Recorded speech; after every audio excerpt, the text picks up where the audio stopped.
Pria Palestina di Yerusalem melakukan aksi serangan, dua pemukim ilegal Israel terbunuh.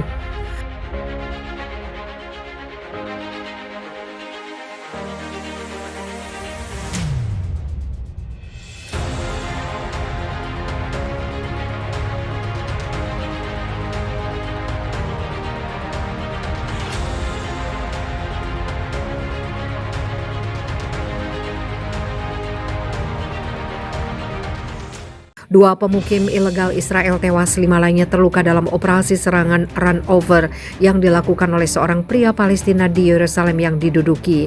Dikutip dari Palinfo, dikabarkan 3 orang dalam kondisi kritis, sisanya luka sedang hingga serius. Sumber Yerusalem mengatakan bahwa pelaku operasi menyerang dengan mobilnya kepada sekelompok pemukim di dekat terminal bus di lingkungan pemukiman Ramot yang dibangun di atas tanah Palestina yang diduduki. Dia menambahkan, pelaku operasi adalah seorang warga Yerusalem umur tidak lebih dari 30 tahun bernama Hussein Kareks dengan mobil Mazda biru menunggu para pemukim berkumpul di lokasi sebelum menabrak mereka. Pelaku kemudian ditembak mati, terkena beberapa peluru di sekujur tubuhnya. Penduduk memobilisasi pasukannya di kota Yerusalem setelah operasi serangan run over tersebut, dan sejumlah pejabat keamanan serta politisi di pemerintahan pendudukan tiba di lokasi operasi.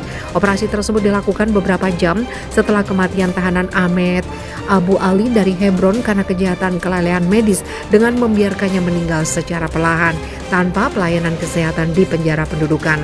Pekan lalu, 5 pejuang Brigadi Al-Qasim Said selama berontrokan dengan pasukan pendudukan di kamp Akabat Jaber di Jericho. Menurut laporan yang terdokumentasi, jumlah Zionis yang terbunuh akibat operasi mencapai 10 sejak awal tahun 2023, selain 61 orang terluka di antaranya dalam kondisi kritis. Setidaknya 7 orang Israel tewas, 10 lainnya luka-luka dalam serangan penembakan yang terjadi di dekat sinagog Yahudi di pemukiman Nabi Yakub di utara Yerusalem yang diduduki. Sementara diumumkan bahwa pelaku operasi tersebut Khairi Alham Sahid, dan operasi kembali dilakukan oleh remaja Palestina bernama Muhammad Aliwat 13 tahun. Keesokan harinya melukai 2 pemukim. Akibat operasi tersebut, Perdana Menteri Israel Benyamin Netanyahu memutuskan untuk mengambil tindakan segera untuk menghancurkan rumah pelaku operasi yang menurut sumber keluarga adalah Syahid Hussein Khaled Kalrake, 30 tahun dari Al-Isawiyah. Netanyahu menginstruksikan penguatan pasukan Israel di lapangan, melakukan investigasi, melakukan penangkapan.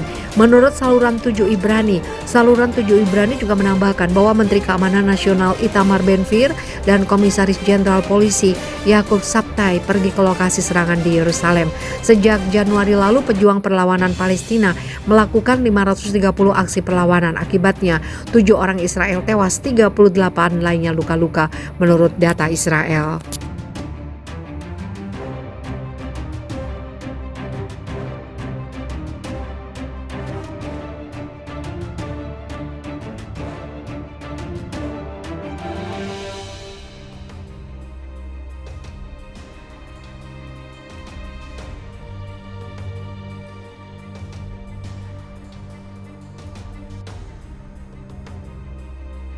Hamas tembak mati 7 Yahudi di sinagoga Yerusalem. Israel sebut serangan teroris. Seorang milisi Hamas mengumbar tembakan di sebuah sinagoga Yerusalem pada Jumat malam. Sebanyak 7 orang Yahudi Israel tewas dan 10 lainnya terluka. Polisi Israel telah membunuh pelaku serangan saat berusaha melarikan diri. Polisi juga menyimpulkan penembakan sinagoga sebagai serangan teroris. Sinagoga tersebut berada di lingkungan Neve Yaakov di Yerusalem, wilayah yang diklaim oleh otoritas Palestina.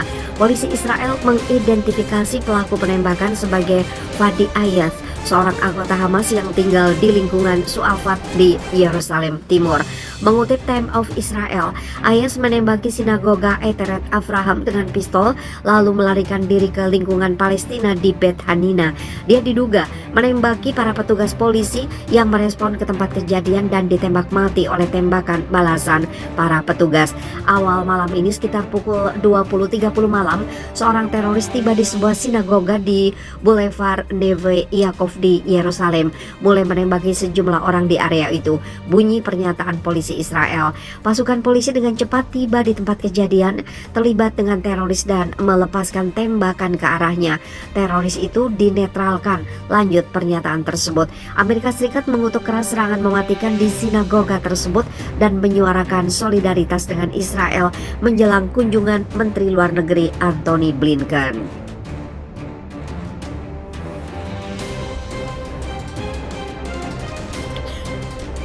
Ini benar-benar mengerikan, kata juru bicara Departemen Luar Negeri Amerika Serikat Vedant Patel kepada wartawan. Kami mengutuk serangan teroris yang nyata, ini dalam istilah yang paling kuat.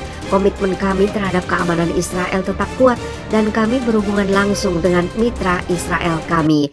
Kami berdiri dengan orang-orang Israel dalam solidaritas. Patel mengatakan tidak akan ada perubahan dalam rencana perjalanan Blinken yang berencana untuk bertemu dengan para pemimpin Israel, otoritas Palestina serta Mesir mulai hari Minggu. Blinken akan membahas langkah yang harus diambil untuk mengurangi ketegangan, kata Patel. Fadi Dekidek, seorang paramedis dari Badan Tanggap Darurat Majen David Adem, mengatakan ini adalah serangan teror yang sangat serius. MDA melaporkan total 10 korban tembakan, termasuk seorang pria berusia 70 tahun dan seorang anak laki-laki berusia 14 tahun.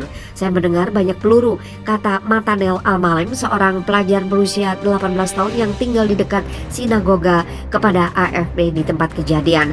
Penembakan di sinagoga Yerusalem ini hanya berselang beberapa hari setelah serangan pasukan Israel di Jenin tepi barat yang menewaskan 10 warga Palestina.